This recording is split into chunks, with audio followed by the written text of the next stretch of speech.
साथियों, एक बार फिर स्वागत है आप सभी का आपके अपने परिवार गामा क्लियर क्लासेस में।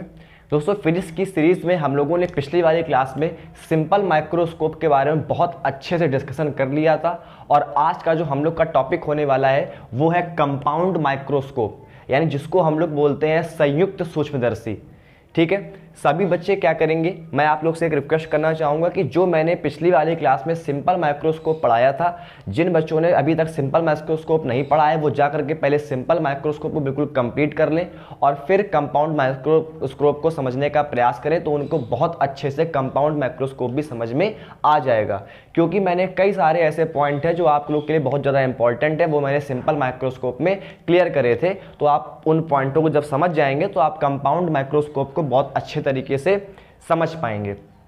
और जो बच्चे पहली बार चैनल पर आए हैं, चैनल को सब्सक्राइब जरूर कर लें और वीडियो को लास्ट तक देखें। और अगर वीडियो पसंद आता है तो वीडियो को लाइक, शेयर और सब्सक्राइब जरूर करें और अपना एक कमेंट करें कि आप लोग को वीडियो समझ में आया है कि नहीं आया है। तो हम लोग स्टार्ट करते हैं अपने लेक्चर को। सभी लोग को वेरी वेरी गुड इवनिंग। सभी लोग कॉपी पेन निकाल करके बिल्कुल फोकस के साथ ध्यान से कंपाउंड माइक्रोस्कोप को समझने का प्रयास करेंगे और अच्छे से पढ़ेंगे ताकि आप लोग का ये टॉपिक मजबूती से क्लियर हो जाए। चलिए स्टार्ट करते हैं कंपाउंड माइक्रोस्कोप। बच्चों, कंपाउंड माइक्रोस्कोप को हम लोग बोलते हैं संयुक्त सूक्ष्मदर्शी। संयुक्त सूक्ष्मदर्शी।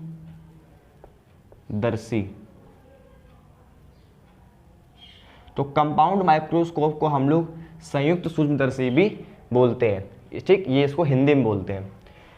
चलिए, तो इसमें होता क्या है, हमने पिछली वाली क्लास में आप लोगों को सिंपल माइक्रोस्कोप में एक बात बताई थी कि सिंपल माइक्रोस्कोप में हम लोग केवल एक कॉन्वेक्स लेंस यूज करते हैं। Only one single convex lens use होता है किसमें, सिंपल माइक्रोस्कोप में। जबकि कंपाउंड माइक्रोस्कोप में क्या होता है, हम लोग दो कॉन्वेक्स लेंसों का यूज करेंगे। इसमें जो दो कॉन्वेक्स लेंस होते हैं, इनमें से जो एक कॉन्वेक्स लेंस होता है उसको हम लोग बोलते हैं ऑब्जेक्टिव लेंस, यानी कि जिसको हम लोग बोलते हैं अभिदर्शक लेंस, और दूसरे वाले को हम लोग बोलते हैं आई पीस, यानी कि नेत्रिका। अभिदर्शक लेंस जो होता है बच्चों वो थोड़ा साइज में छोटा होता है, जबकि नेत्रिका लेंस जो होता है वो अभिदर्शक के साइज की तुलना में क्या होता है, कंपैरिजन में थोड़ा सा बड़ा होता है और उसकी फोकल लेंथ भी ज़्यादा होती है, जबकि अभिदर्शक की फोकल लेंथ क्या होती है, कम होती है। यहाँ पर होता क्या है कि दोनों लेंस मिल करके, जैसे कि सिंपल माइक्रोस्कोप का प्रयोग हम क्यों करते हैं, किसी छोटी वस्तु को, जो सूक्ष्म वस्तु है जिसको हम लोग अपनी आंखों से नहीं देख सकते हैं, उस वस्तु को बड़ा करके देखने के लिए हम लोग माइक्रोस्कोप का प्रयोग करते हैं। तो दोनों ही माइक्रोस्कोप का एक ही वर्क है, वो भी छोटी वस्तुओं को, शून्य वस्तुओं को बड़ा करके दिखाता है और ये माइक्रोस्कोप भी सूक्ष्म वस्तुओं को बड़ा करके दिखाता है। लेकिन अंतर दोनों में क्या है कि उसमें एक कॉन्वेक्स लेंस यूज होता है, इसलिए वो कम बड़ा करता है, यानी कम उसका मैग्निफिकेशन होता है, और यहाँ पर दो कॉन्वेक्स लेंस यूज होने के कारण मैग्निफिकेशन ज्यादा होता है, यानी कि वस्तु में आवर्धन ज्यादा होता है, वस्तु हमें ज्यादा बड़ी दिखाई देती है। तो फर्क किसका आता है, मैग्नीफाइंग पावर का। लेकिन मैंने आप पिछली क्लास में एक बात यही बताई थी कि जितने ज्यादा लेंस आप यूज करते रहेंगे आप लोग को एक लॉस भी होगा। वो लॉस क्या होगा, क्योंकि जितनी बार रे लेंस से होकर गुजरती है, लेंस कुछ ना कुछ क्या करता है, उस रेस को एब्जॉर्ब भी कर लेता है। इसलिए हमेशा जब ज़्यादा लेंस हम यूज करेंगे तो कुछ ना कुछ प्रकाश अब्जॉर्ब भी करेगा लेंस, इसलिए प्रकाश की जो तीव्रता मिलेगी हमको लास्ट में, जो हमको इमेज दिखाई देगी वो थोड़ी डल दिखाई देगी, यानी कि वो थोड़ा हमें प्रतिबिंब सही से दिखाई नहीं देगा। इसलिए कम लेंसों का यूज करते हैं। दो लेंस इसमें होंगे संयुक्त सूक्ष्मदर्शी, यानी कि कंपाउंड माइक्रोस्कोप। चलिए इसका डायग्राम समझते हैं। डायग्राम इसका बहुत ज़्यादा इंपॉर्टेंट, सभी बच्चे ध्यान समझेंगे, ध्यान समझते हैं। इसके डायग्राम में क्या होगा, सबसे पहले यहां पर होगा एक प्रकाशिक अक्ष। ये आपने प्रकाशिक अक्ष बना लिया, तो ये आपका हो गया एक प्रकाशिक अक्ष। अभी मैंने आपको बताया कि इसमें एक लेंस कैसा होगा, थोड़ा छोटा होगा, उत्तल लेंस, और वो क्या होगा, अभिदर्शक। तो मान लो कि ये एक उत्तल लेंस है, ये एक उत्तल लेंस है जो कि कैसा है, छोटा है। ठीक, अब क्या होगा कि ये जो उत्तल लेंस है, इस उत्तल लेंस को हम लोग क्या बोलते हैं, ऑब्जेक्टिव लेंस, यानी कि अभिदर्शक।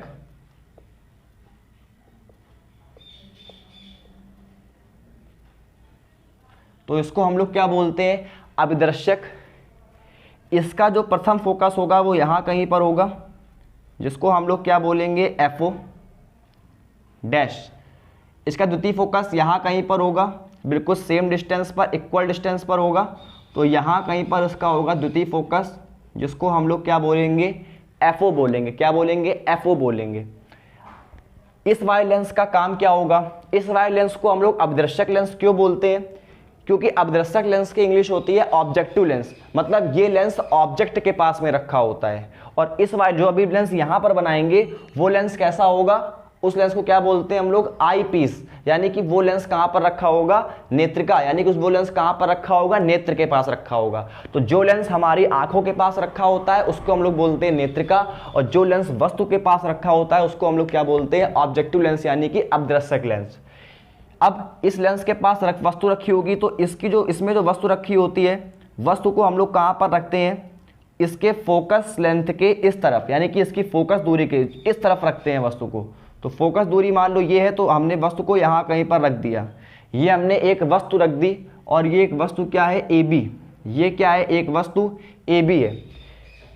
पहली किरण इससे निकलेगी प्रकाशिक अक्ष के समांतर, और जो किरण समांतर निकलती है वो कहाँ से जाती है, इसके द्वितीय फोकस से होकर के जाएगी।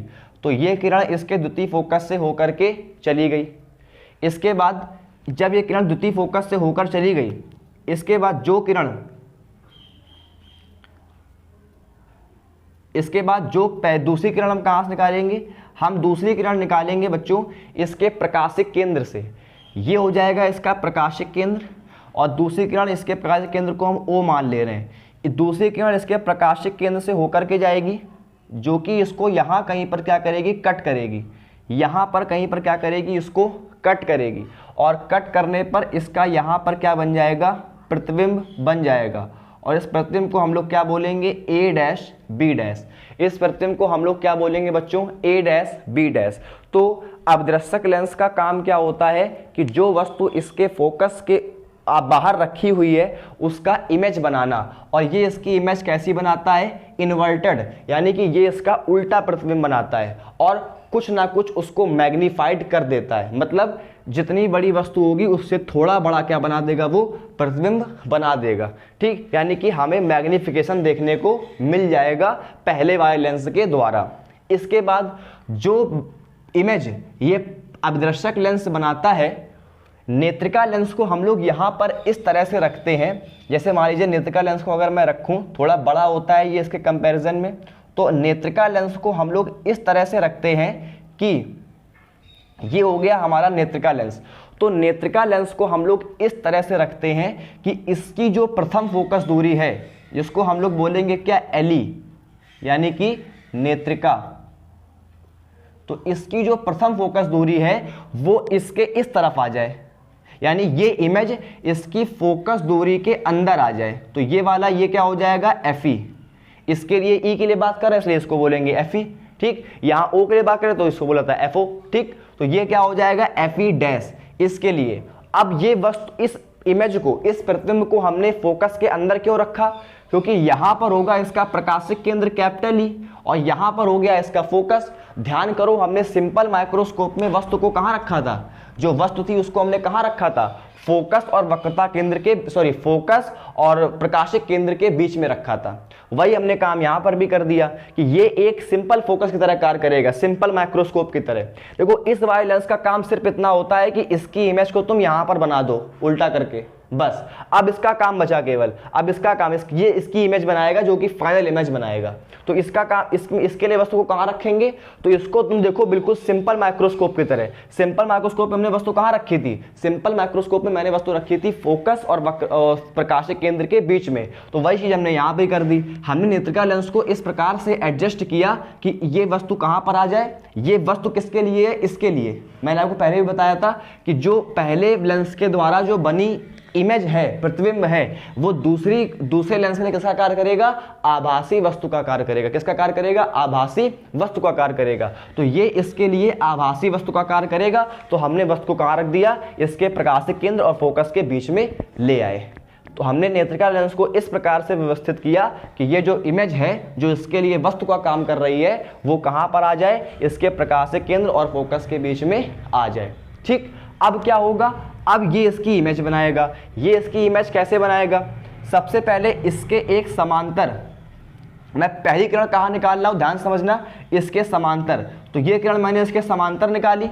अब इसका द्वितीय फोकस यहाँ कहीं पर होगा, बिल्कुल इक्वल डिस्टेंस पर। तो इसका द्वितीय फोकस यहाँ कहीं पर होगा, जिसको हम लोग क्या बोलेंगे, एफई। ये क्या हो गया, इसका द्वितीय फोकस। तो पहली किरण जो मैं निकालूंगा समांतर, वो कहाँ से जाएगी, द्वितीय फोकस से चली जाएगी। यानी कि ये वाली किरण जो मैंने समांतर निकाली है, ये कहाँ से जाएगी, ये इसके द्वितीय फोकस से होकर के चली जाएगी। और दूसरी किरण मैं कहाँ से निकालूंगा, दूसरी किरण मैं निकालूंगा इसके प्रकाशिक केंद्र से, यहाँ से, इसके प्रकाशिक केंद्र से। तो जो किरण इसके प्रकाशिक केंद्र से होकर के जाएगी, वो इस तरह से आगे निकल जाएगी। अब अगर मैं यहाँ ऑब्जर्वर बन के देखूं, अब अगर मैं क्या करूं कि यहां पर ऑब्जर्वर बन के देखूं, ये मान लो किसी नेत्र व्यक्ति की आंख है और वो यहां से इन किरणों को ऑब्जर्व कर रहा है, तो ये किरणें आगे जाकर के कभी भी नहीं मिलेंगी, ये किरणें आगे जाकर के कभी मिलेंगी नहीं, इसलिए हम इन किरणों को पीछे बढ़ाएंगे। तो अगर हम इन किरणों को पीछे बढ़ाएं यहां पर, तो अगर हम इन किरणों को, थोड़ा आप लोग सही से किरणें मिला लेना, अगर मैं इन किरणों को पीछे बढ़ाऊं तो ये वाली किरण जहां पर भी एक दूसरे को कट करेंगी, ये किरणें जहां पर भी एक दूसरे को कट करेंगी, वहीं पर क्या बन जाएगा, इनकी फाइनल इमेज बन जाएगी, यानी कि इनका अंतिम प्रतिबिंब बन जाएगा। तो इनका अंतिम प्रतिबिंब मैं इस तरह से यहां पर बना दूंगा। तो इनका जो अंतिम प्रतिबिंब बनेगा वो यहां कहीं पर क्या होगा, बन जाएगा। ठीक, तो ये प्रतिबिंब क्या बन जाएगा, A double dash B double dash. तो ये इसका अंतिम प्रतिबिंब क्या बन जाएगा, A double dash B double dash. सभी को चित्र बिल्कुल दिख रहा है ना। तो अंतिम प्रतिबिंब क्या बन जाएगा, A डबल डैश और B डबल डैश, इसका अंतिम प्रतिबिंब बन जाएगा। ठीक, तो ये आपका हो गया फिगर। फिर से मेरी बात समझिए, सबसे पहले हमने वस्तु को कहाँ रखा था, अवदर्शक लेंस से फोकस से बाहर रखा था। ठीक, क्योंकि उत्तल लेंस की कंडीशन होती है, जब मैंने आपको उत्तल दर्पण के द्वारा, उत्तल लेंस के द्वारा बनने वाले प्रतिबिंब बताए थे, तो उत्तल लेंस से प्रतिबिंब बनने की कंडीशन क्या होती है कि अगर वस्तु फोकस और अनंत के बीच में कहीं पर रखी है, तो उसका प्रतिबिंब फिर यहाँ पर इमेज जो बनती है वास्तविक बनती है। इसलिए हमने इसकी वस्तु को कहाँ रखा, फोकस के इस तरफ। फोकस के इस तरफ रखने पर होगा क्या कि ये इसकी इमेज बनाएगा, कैसी, उल्टी इमेज बनाएगा, वास्तविक बनाएगा, और आवर्धित यानी कुछ ना कुछ आवर्धन, यानी कुछ ना कुछ इसका प्रतिबिंब इससे बड़ा जरूर बनाएगा। तो थोड़ा बड़ा ये करता है और फिर ज्यादा बड़ा ये कर देता है। तो कुल मिला के इन दोनों के पूरे कंट्रीब्यूशन से, इन दोनों के सहयोग से ये प्रतिबिंब पूरा बना A डैश B डैश। तो कितना बड़ा प्रतिबिंब बनना है, वस्तु जरा सी है AB और प्रतिबिंब कितना बनना है, बड़ा प्रतिबिंब बनना है। तो इसका मतलब इन दोनों ने मिलकर के छोटी सी वस्तु का प्रतिबिंब इतना बड़ा कर दिया। बात समझ में आ रही है। तो ये आपका हो गया फिगर। अब कुछ मान देख लेते हैं। जैसे ये आपकी वस्तु रखी है, तो इस वस्तु की इससे जो दूरी होगी, ये इसके लिए क्या है, वस्तु है, तो वस्तु की दूरी क्या होती है, U। तो इसको हम लोग क्या बोलेंगे, UO।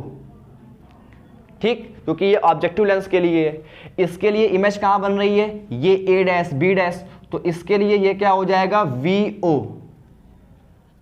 ठीक, O क्यों, ऑब्जेक्टिव लेंस के लिए। इसके बाद इसके लिए जो ये वस्तु है, इसके लिए वस्तु कौन सी है, तो ये जो इमेज है इसके लिए क्या है, ये प्रतिबिंब, इसके लिए क्या है, वस्तु। तो ये क्या इसकी दूरी हो जाएगी U, और इसके लिए क्या बोलेंगे, E। तो UE दूरी हो गई। और इसके लिए इमेज कहाँ बन रही है, ये इमेज बन रही है, तो ये इमेज क्या हो जाएगी, ये दूरी कितनी हो जाएगी, ये दूरी हो जाएगी VE। ये दूरी कितनी हो जाएगी, VE दूरी हो जाएगी। ठीक, अब मेरी बात समझना। सबसे पहली बात, हम लोगों ने ये पढ़ा था कि अगर हम लोग किसी वस्तु को, बच्चों एक बात अपने बिल्कुल माइंड में सेट कर लो, क्या, अगर हम लोग किसी वस्तु को लेंस से देख रहे हैं, मतलब इस यंत्र की सहायता से देख रहे हैं, तो अगर हम लोग यंत्र की सहायता से देख रहे हैं तो हमें वो वस्तु सबसे ज्यादा क्लियर तब दिखाई देगी जब हम उस वस्तु की जो इमेज है, जो अंतिम प्रतिबिंब है, वो कहां पर बनाए, D दूरी पर बनाए। D दूरी का मतलब 25 सेंटीमीटर पर बनाए। बात सुन मेरी, ये बात सिंपल माइक्रोस्कोप में मैंने बताई थी कि अगर आप किसी वस्तु को की प्रतिबिंब को बिल्कुल क्लियर देखना चाहते हैं, तो जब आप उसको यंत्र के साथ देखेंगे तो उसके आपको प्रयास ये करना है कि उसकी इमेज कहां पर बने, D डिस्टेंस पर, यानी कि 25 सेंटीमीटर पर बने, तब वो आपको सबसे ज्यादा क्लियर दिखाई देगी। और अगर किसी वस्तु को आप बिना लेंस से देखते हैं, केवल लेंस से देखते हैं, मतलब केवल आंखों से देखते हैं, तो आपको वस्तु को एडजस्ट करना है और वस्तु को आपको कहां रखना है, 25 सेंटीमीटर पर। तो मेरी बात, मोटी मोटी बात समझो कि जब हम लोग आंखों से किसी वस्तु को देखते हैं बिना यंत्र के, केवल आंखों से, तो हमें वस्तु को कहाँ रखना होता है, 25 सेंटीमीटर पर। और जब यंत्र से देखते हो तो फिर वस्तु से मतलब नहीं है, तो फिर उसकी इमेज कहाँ बनानी है तुमको, 25 सेंटीमीटर पर। तो जब यंत्र के साथ देखोगे तो बननी चाहिए इमेज 25 सेंटीमीटर पर, और जब बिना यंत्र के देखोगे तो वस्तु कहाँ रखनी चाहिए, 25 सेंटीमीटर पर। बात समझ में आ रही है? तो जब हम लोग इस प्रतिबिंब को यंत्र के साथ देख रहे हैं तो अब हमें इस इमेज को बिल्कुल क्लियर देखना है। तो ये वाली इमेज कहाँ रखी होनी चाहिए, ये वाली इमेज कहाँ बननी चाहिए, डी डिस्टेंस पर बननी चाहिए। यानी कि सबसे क्लियर प्रतिबिंब को तभी दिखाई देगा जब ये जो अंतिम प्रतिबिंब A double dash B double dash बन रहा है ये डी डिस्टेंस पर बने। यानी कि ये डिस्टेंस किसके बराबर होगी, डी के डिस्टेंस के बराबर होगी, तभी ये हमें बिल्कुल क्लियर दिखाई देगा। तो इसलिए इसकी दूरी हम क्या मान लेंगे, डी डिस्टेंस पर मान लेंगे। चलिए अब हम लोग निकालते हैं इसकी मैग्नीफाइंग पावर। मैग्नीफाइंग पावर का फॉर्मूला मैंने आपको उस दिन सिंपल माइक्रोस्कोप में मैंने बताया था कि मैग्नीफाइंग पावर का जो फॉर्मूला होता है, जिसको हम लोग क्या बोलते हैं, आवर्धन क्षमता, आवर्धन क्षमता, उसका फॉर्मूला मैंने आपको बताया था कि m बराबर होता है बीटा अपॉन अल्फा। m बराबर क्या होता है, बीटा अपॉन अल्फा। और अगर m बराबर बीटा अपॉन अल्फा होता है तो बीटा क्या होता है, बीटा होता है अंतिम प्रतिबिंब के द्वारा नेत्र पर बनाया गया कोण। कब, जब हम उस वस्तु को या हम उस प्रतिबिंब को कहां से देख रहे हैं, यंत्र के साथ देख रहे हैं। तो अंतिम प्रतिबिंब के द्वारा नेत्र पर बनाया गया कोण कितना है, यहां पर प्रकाशिक केंद्र पर। तो देखो ये वाला ट्रायंगल देख लो, A dash B dash E, A dash B dash E। तो ये वाला जो एंगल है वो कितना होगा तुम्हारा, वो वाला एंगल कितना होगा, बीटा एंगल होगा। क्या एंगल होगा, बीटा एंगल होगा। तो बीटा एंगल के लिए हम क्या लिखेंगे, ये हो जाएगा हमारा बीटा। अब अगर मान लो कि अल्फा और बीटा एंगल जो है वो बहुत छोटे हैं, कैसे हैं, बहुत छोटे हैं, तो उस कंडीशन में हम कह सकते हैं कि बीटा किसके बराबर होगा, लगभग बीटा किसके बराबर होगा, 10 बीटा के, और अल्फा किसके बराबर होगा, लगभग 10 अल्फा के। तो हम लिख सकते हैं m बराबर 10 बीटा, बीटा की जगह 10 बीटा लिख दिया, और अल्फा की जगह क्या लिख दिया, 10 अल्फा लिख दिया। तो अब 10 बीटा की वैल्यू निकालो, तो m बराबर 10 बीटा की वैल्यू कितनी हो जाएगी, ध्यान से देखो, A dash B dash E, इस वाले ट्रायंगल में हम 10 बीटा लगा देंगे तो 10 बीटा क्या हो जाएगा, A double dash B double dash. अब लेकिन मैंने आपको एक बात वहां पर क्या बताई थी कि इस वाले ट्रायंगल में हम 10 बीटा लगा सकते हैं, और हम लोग एक ट्रायंगल में 10 बीटा और लगा सकते हैं। किस वाले में, ये छोटे वाले triangle A dash B dash E में भी हम लोग अगर 10 बीटा लगा दें तब भी हम यहाँ पर 10 बीटा का फॉर्मूला लगा सकते हैं। तो हम A dash B dash E में भी 10 बीटा लगा सकते हैं, और A double dash B double dash E में भी 10 बीटा लगा सकते हैं। लेकिन हम लगाते किस वाले में हैं, छोटे वाले में। क्यों, क्योंकि ये वाली इमेज जब ये वस्तु बिल्कुल फोकस पर आ जाएगी तो फिर ये वाली इमेज कहाँ, देखो ये वाली वस्तु को हम लोग कहाँ रख सकते हैं, इस वाली वस्तु को हम लोग फोकस और प्रकाशिक केंद्र के बीच में कहीं पर भी रख सकते हैं। तो जैसे ये लेंस फोकस पर आएगी, जैसे ये वस्तु फोकस पर मान लो अगर हमने रख दी, तो जैसे ये वस्तु फोकस पर आएगी तो ये वाला प्रतिबिंब कहाँ पहुँच जाएगा, अनंत पर पहुँच जाएगा। इसलिए हम इसकी जो डिस्टेंस है वो नहीं नाप पाएंगे। बात समझ में आ रही है? इसलिए हम लोग इसको छोटे वाले ट्रायंगल से मानते हैं। तो छोटे वाले ट्रायंगल में क्या हो जाएगा, 10 बीटा बराबर क्या हो जाएगा, A dash B dash upon क्या हो जाएगा, आधार कितना हो जाएगा, B डैश E, ये क्या हो जाएगा, इसका आधार हो जाएगा, बटे 10 अल्फा। 10 अल्फा क्या हो जाएगा बच्चों, 10 अल्फा, अल्फा कौन सा एंगल होता है, इस वस्तु के द्वारा बनाया गया एंगल, इस वस्तु के द्वारा बनाया गया एंगल कहां पर, नेत्रिका पर। तो ये वस्तु कितना एंगल बनाएगी, तो मैंने आपको एक बात बताई थी, अभी बताई मैंने कि अगर हम यंत्र के साथ देख रहे हैं तो हमको इमेज को कहां बनाना चाहिए, डी डिस्टेंस पर बनाना चाहिए। और अगर हम इस वस्तु को देख रहे हैं बिना यंत्र की सहायता से तो फिर ये वस्तु कहाँ होनी चाहिए, डी डिस्टेंस पर होनी चाहिए। और मैंने आपको सिंपल माइक्रोस्कोप में भी एक बात बताई थी कि जब हम लोग यहाँ पर वस्तु को मानते हैं, जब हम लोग यहाँ पर अल्फा एंगल निकालते हैं, तो हम लोग वस्तु को कहाँ पर मानते हैं, एज्यूम कहाँ पर करते हैं, डी डिस्टेंस पर। यानी कि जिस जहाँ पर अंतिम प्रतिबिंब बनता है डी डिस्टेंस पर, उसी लाइन पर हम लोग वस्तु को भी मान करके एज्यूम करके चलते हैं। तो हम लोग ये वस्तु को यहाँ पर, यानी कि ये जो बी डबल डैश है, हम लोग इस वस्तु को यहाँ ना मान करके यहाँ पर एज्यूम करके चलते हैं। ये मैंने आपको सिंपल माइक्रोस्कोप में भी ये बात बताई थी। तो ये वस्तु अब यहाँ पर आ जाएगी ए बी, समझ रहे हो। और फिर इससे जो किरणें चलेंगी, ये जितना एंगल बनाएंगी यहाँ पर, यही एंगल होगा यहाँ पर अल्फा। ये एंगल कितना होगा यहाँ पर, अल्फा होगा। और ये वाला अल्फा एंगल कैसे निकालेंगे हम, tan अल्फा लगा दो लंब बटे आधार, तो ये हो जाएगा तुम्हारा क्या, ए बी क्या हो जाएगा, लंब, और आधार क्या हो जाएगा इसके लिए, बी ई। ये पूरा क्या हो जाएगा इसका आधार, बी ई। तो ये क्या हो जाएगा इसका आधार पूरा, बी ई। क्लियर है। अब इसको सॉल्व करो, तो अब हम लोग इसका मल्टीप्लाई करा देते हैं। इसका मल्टीप्लाई मैं यहाँ लिखता हूँ, m बराबर क्या हो जाएगा, इसका मल्टीप्लाई इसके साथ कराएंगे, तो ये हो जाएगा a dash b dash into b e. और इसका मल्टीप्लाई यहाँ कराएंगे, तो इसके अपॉन में लिख देंगे ए बी, और यहाँ पर क्या हो जाएगा, बी डैश ई। क्या हो जाएगा, बी डैश ई।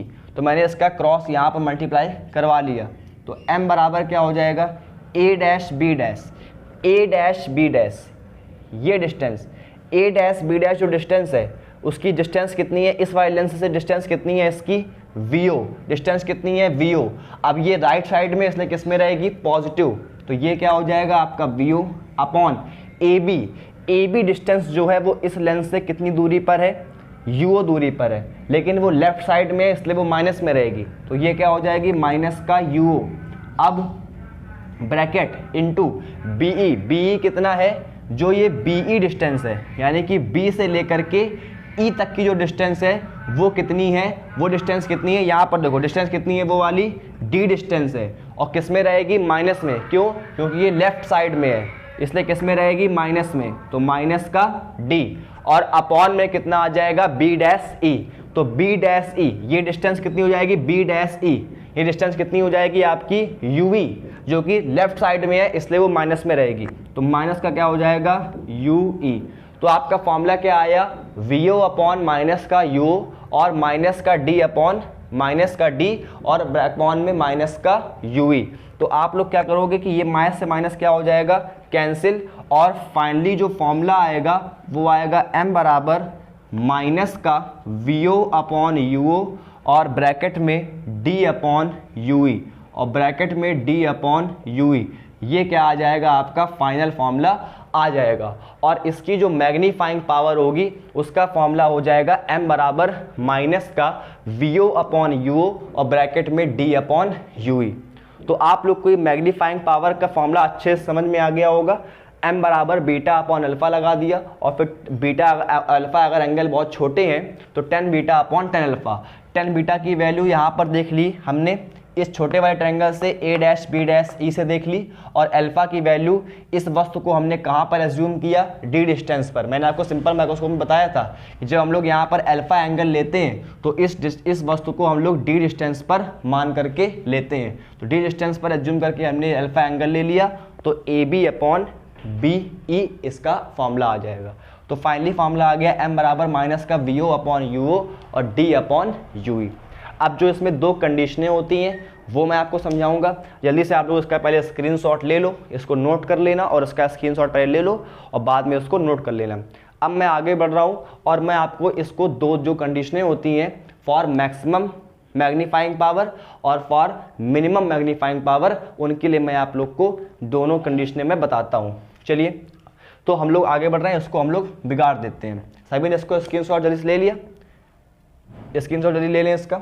चलिए, तो हम लोग आगे बढ़ते हैं और अब हम लोग अपने दो पॉइंटों को समझते हैं। चलिए, तो अब हम लोग पहला पॉइंट समझते हैं, अधिकतम आवर्धन क्षमता के लिए, यानी अधिकतम आवर्धन। तो अगर हम लोग अधिकतम आवर्धन की बात करें, यानी कि फॉर मैक्सिमम मैग्नीफाइंग पावर, अगर हम मैक्सिमम मैग्नीफाइंग की पावर बात करें, तो मैंने आपको अभी बताया था कि जब हम लोग इसकी मैक्सिमम की बात करेंगे तो मैक्सिमम देखिए ये वाली जो इमेज बनती है ए डैश बी डैश, जो इसका अंतिम प्रतिबिंब बनता है वो कहाँ पर बनना चाहिए, डी डिस्टेंस पर बनना चाहिए। कब? जब हमें मैक्सिमम मैग्नीफाइंग पावर देखनी होती है। जब इसकी इमेज डी डिस्टेंस पर बनेगी तो उस कंडीशन में हमें क्या दिखाई देगी, सबसे ज़्यादा आवर्धन दिखाई देगा, यानी कि उस कंडीशन में वस्तु हमें सबसे बड़ी दिखाई देगी। तो मैक्सिमम मैग्नीफाइंग पावर के लिए जो हमारी ऑब्जेक्ट होनी चाहिए, सॉरी जो हमारी फाइनल इमेज होनी चाहिए, यानी कि जो हमारा अंतिम प्रतिबिंब होना चाहिए, वो कहाँ पर होना चाहिए, अंतिम प्रतिबिंब ये कहाँ पर होना चाहिए, ये डी दूरी पर होना चाहिए, यानी 25 सेंटीमीटर की दूरी पर होना चाहिए। तो हमारी फाइनल इमेज होगी कहाँ पर, डी पर। अब हम क्या करेंगे, हम लगा देंगे इस लेंस के लिए, नेत्रिका लेंस के लिए ये इमेज कहाँ, डी डिस्टेंस पर होनी चाहिए। तो हम लगा देंगे इसके लिए फॉर्मूला। इसके लिए फॉर्मूला क्या हो जाएगा, हम सभी लोग जानते हैं कि 1/f बराबर होता है 1/v माइनस का 1/u। ये लेंस के लिए फॉर्मूला होता है 1/f बराबर 1/v माइनस का 1/u। अच्छा, प्रतिबिंब कहाँ बन रहा है, डी डिस्टेंस पर, इसलिए यहाँ पर v का मान कितना होगा, d, v का मान कितना होगा, d, और ये लेफ्ट साइड में है इसलिए इसका मान किस में होगा, माइनस में। तो d का मान किस में होगा, माइनस में। u, ऑब्जेक्ट कहाँ रखी है, ऑब्जेक्ट कहाँ पर रखी है, ue डिस्टेंस पर। ऑब्जेक्ट कहाँ रखी है, ue डिस्टेंस पर, इसलिए u का मान क्या हो जाएगा, ue, कितना हो जाएगा, ue। ठीक, अब ये भी देखो लेफ्ट साइड में है इसलिए ये भी किस में रहेगी, माइनस में रहेगी। अब हम लोग यहाँ पर इसको सॉल्व करते हैं। सॉल्व करने पर 1/f बराबर क्या हो जाएगा, 1/v, v का मान कितना हो जाएगा, माइनस का d। तो v बराबर हो गया माइनस का d और u बराबर कितना हो गया, माइनस का ue। तो v का मान रख दिया माइनस का d और माइनस का 1/u का मान कितना हो जाएगा, ue। माइनस का है इसलिए माइनस माइनस क्या हो जाएगा आप लोग का, प्लस हो जाएगा। तो हमने v की वैल्यू माइनस डी और u की वैल्यू माइनस वी यहाँ पर रख दी। अब हम लोग क्या करेंगे, हम सभी लोग जानते हैं कि 1/ue किसके बराबर हो जाएगा, ये 1/d इस तरफ ले आइए तो ये हो जाएगा 1/d और ये हो जाएगा प्लस का 1/f, क्या हो जाएगा 1/f। और ये f किसकी फोकस दूरी है, f है इस नेत्रिका लेंस की फोकस दूरी, इसलिए हम लोग उसको क्या बोल देंगे, fe। क्या बोल देंगे, fe बोल देंगे। तो यहाँ पर जो f होगा वो किसके बराबर होगा, fe के बराबर हो जाएगा। अब हम लोग उसको सॉल्व करते हैं। पूरी इक्वेशन में आप d से मल्टीप्लाई करा दो, तो जब यहाँ d से मल्टीप्लाई कराओगे तो ये हो जाएगा d/ue। जब यहाँ मल्टीप्लाई कराया तो d/d क्या हो जाएगा 1, यहाँ मल्टीप्लाई कराया तो क्या हो जाएगा d/fe, क्या हो जाएगा d/fe। अब d/ue का मान हम रख देंगे। अभी हमने मैग्नीफाइंग पावर का फॉर्मूला समझा कि m बराबर होता है माइनस का VO/UO और ब्रैकेट में होता है d/UE, d/UE। हम यहाँ पर d/UE का मान रख देंगे। तो d/UE का मान कितना आ रहा है, d/UE का मान आ रहा है 1 + d/fe। इसका मान यहाँ पर रख देंगे तो हम लिख देंगे अतः जो मैग्नीफाइंग पावर का फॉर्मूला आएगा वो आएगा m बराबर माइनस का VO/UO और ब्रैकेट में d/UE का मामला क्या निकल के आया है 1 + d/fe। तो 1 + d/fe ये किसका फॉर्मूला हो जाएगा, आवर्धन क्षमता का फॉर्मूला हो जाएगा।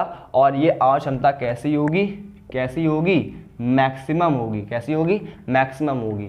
तो आवर्धन क्षमता मैक्सिमम तब होती है जब हमारी फाइनल इमेज कहाँ पर बनती है, डी डिस्टेंस पर बनती है। तो हमने फाइनल इमेज को डी डिस्टेंस पर मान लिया, तो हमने v का मान -d, माइनस क्यों, क्योंकि लेफ्ट साइड में था, इसलिए हमने सारे इक्वेशन में वैल्यू रख के हमने मैग्नीफाइंग पावर का मैक्सिमम फॉर्मूला निकाल लिया कि माइनस का VO/UO ब्रैकेट में 1 + d/fe।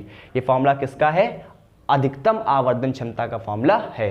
अब ये क्षमता कब होती है? जब अंतिम प्रतिबिंब कहाँ बनता है? डी डिस्टेंस पर बनता है। और मैंने आपको क्या बताया था सेकंड वाली कंडीशन, कि इसका सबसे मिनिमम मैग्नीफाइंग पावर कब होगी? जब ये अंतिम प्रतिबिंब कहाँ बनेगा? जाकर के अनंत पर बनेगा। तो हम लोग सेकंड वाली कंडीशन को भी अब समझ लेते हैं। तो अब हमें देखना है मिनिमम मैग्नीफाइंग पावर मैक्सिमम कब होगी? जब डी डिस्टेंस पर बनेगा। और मिनिमम कब होगी? जब इमेज वाली कहाँ बनेगी? ए डैश बी डैश अनंत पर जाकर के बनेगी। ये दोनों कंडीशन मैंने आपको पिछले वाले लेक्चर में बताई थी। तो जब कब के लिए? फॉर मिनिमम मैग्नीफाइंग पावर, यानी मिनिमम आवर्धन क्षमता कब होगी? जब हमारी जो इमेज है, जो हमारी फाइनल इमेज है, वो कहाँ बने? इमेज कौन सी? फाइनल, अंतिम प्रतिबिंब कहाँ बने? इन्फिनिटी पर बने, यानी कि अनंत पर बने। तो जब हमारी फाइनल इमेज अनंत पर आ जाएगी, इसका मतलब v का मान क्या हो जाएगा? इन्फिनिटी। तो फिर जब ये इमेज अनंत पर बन जाएगी तो फिर ये वस्तु कहाँ पर आ जाएगी? फोकस पर, कि ठीक, क्योंकि जैसे ये वस्तु फोकस पर आएगी ये प्रतिबिंब कहाँ पहुँच जाएगा? अनंत पर पहुँच जाएगा। तो ये वस्तु कहाँ आ जाएगी? u, फोकस पर। अच्छा, ये किसके लिए वस्तु है? इस वाले के लिए। तो यहाँ पर ue का मान किसके बराबर हो जाएगा? fe के बराबर, सॉरी fe के बराबर हो जाएगा, क्योंकि ये इसकी फोकस दूरी हो जाएगी कितनी? fe। तो fe क्या हो जाएगी? फोकस दूरी। तो ue का मान fe के बराबर हो जाएगा। कब? जब ये इमेज कहाँ बनेगी? अनंत पर बनेगी। तो जब ये अनंत पर बनेगी, हम सभी लोग जानते हैं मैग्नीफाइंग पावर का फॉर्मूला क्या होता है? m बराबर माइनस का vo अपॉन uo और ब्रैकेट में d अपॉन ue। ठीक, तो अब की बार ue का मान कितना हो जाएगा? fe। इसलिए हम लोग यहाँ पर जैसे ही ये वाला मान रखेंगे ue का मान fe, तो फाइनली फॉर्मूला आ जाएगा m बराबर माइनस का vo अपॉन uo और ब्रैकेट में d अपॉन fe। क्या हो जाएगा? d upon fe। तो ये फॉर्मूला कब के लिए है? ये मैक्सिमम, ये मैग्नीफाइंग पावर कब है? मिनिमम। कैसी है? मिनिमम है। यानी कि जब प्रतिबिंब अनंत पर बनेगा, ये वाला अंतिम प्रतिबिंब ए डैश बी डैश, जब ये प्रतिबिंब अनंत पर बनेगा उस कंडीशन में क्या होगा? ये वाला जो इमेज मैग्नीफाइंग पावर होगी वो क्या होगी? सबसे मिनिमम होगी। ठीक, और मैं आपको एक बात यहाँ पर और बताना चाहूँगा। पहली बात, जब इसके पहले वाली कंडीशन थी, क्या? जब प्रतिबिंब कहाँ बन रहा था? डी डिस्टेंस पर बन रहा था। उस कंडीशन में जो सूक्ष्मदर्शी की लंबाई होगी, लेंथ होगी, वो कितनी होगी?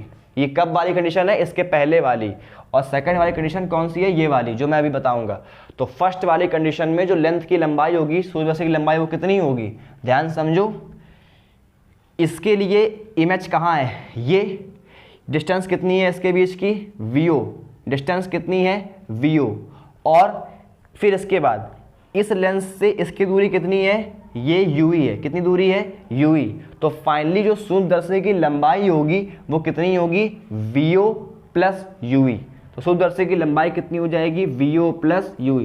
ये आपसे पेपर में क्वेश्चन पूछता है कि जब अंतिम प्रतिबिंब d दूरी पर बनता है, d डिस्टेंस पर बनता है, तो उस कंडीशन में सूक्ष्मदर्शी की लंबाई कितनी होती है? तो लंबाई होती है vo प्लस ue। लेंथ कितनी हो जाएगी? vo plus ue। और जब ये अंतिम प्रतिबिंब कहाँ बन जाता है? अनंत पर। तो उस कंडीशन में लंबाई कितनी होती है सूक्ष्मदर्शी की, यानी लेंथ की, सूक्ष्मदर्शी की लंबाई कितनी होती है? तो vo प्लस, अब की बार ue नहीं, क्योंकि ue का मान क्या हो गया है? जब ये प्रतिबिंब अनंत पर पहुंचता है तो ये वस्तु कहां पर आ जाती है? ये वस्तु आ जाती है फोकस पर। इसलिए अब की बार ue का मान किसके बराबर हो जाता है? fe के बराबर हो जाता है। ue का मान किसके बराबर हो जाता है? fe के बराबर हो जाता है। इसलिए यहाँ पर ue नहीं, अब की बार क्या होगा? fe। यानी कि सूक्ष्मदर्शी की लंबाई कितनी होती है? vo plus fe। तो जब प्रतिबिंब डी डिस्टेंस पर बनता है तो सूक्ष्मदर्शी की लंबाई कितनी होती है? vo plus ue। और जब अंतिम प्रतिबिंब अनंत पर बनता है तो सूक्ष्मदर्शी की लंबाई कितनी होती है? vo plus fe। बात समझ में आ रही है? तो आप लोग को ये कंपाउंड माइक्रोस्कोप का जो टॉपिक है ये समझ में आ गया होगा। इम्पॉर्टेंट टॉपिक है, आसान लेकिन इम्पॉर्टेंट टॉपिक है। सभी लोग क्या करेंगे, इसको एक बार घर में अपने मन से कॉपी बंद करके एक बार फिर से उसको एक पेज पे पूरा डेरिवेशन अपने मन से करेंगे, तब आप लोग को ज़्यादा अच्छे से क्लियर होगा। तो सिंपल माइक्रोस्कोप और कंपाउंड माइक्रोस्कोप ये दोनों आपके बिल्कुल फिनिश हो चुके हैं। दोनों को एक बार आप लोग, मैं फिर से कह रहा हूँ, दोनों डेरिवेशनों को एक बार कॉपी बंद करके एक रफ पेपर में आप लोग अपने मन से करेंगे तो आप लोग जल्दी ये क्लियर हो जाएगा। थोड़ा सा टिपिकल रहता है इसका फिगर वगैरह की प्रैक्टिस आप लोग को और अच्छे से कर लेनी है, ठीक। तो जो ये लाइनें टेढ़ी मेढ़ी थोड़ी मिड़ी हुई हैं, इनको आप अपनी कॉपी में स्केल से बिल्कुल सही से मिलाएंगे तो चित्र आपका ज़्यादा अच्छा बनेगा, ठीक। सभी लोग क्या करेंगे, प्रयास करेंगे कि अच्छे से समझें इसको। वीडियो को लाइक करें अगर आप लोगों को समझ में आया है टॉपिक, और वीडियो को शेयर करें और अपना एक कमेंट जरूर करें। इतना टाइम करने में आप लोग को बहुत कम समय लगेगा, इसलिए आप लोग क्या करेंगे, वीडियो को बिल्कुल शेयर कर देंगे। चलिए, तो आप लोग अपना ख्याल रखिए, पढ़ते रहिए, मुस्कुराते रहिए और अपना और अपनों का ख्याल रखिए। नमस्ते, जय हिंद।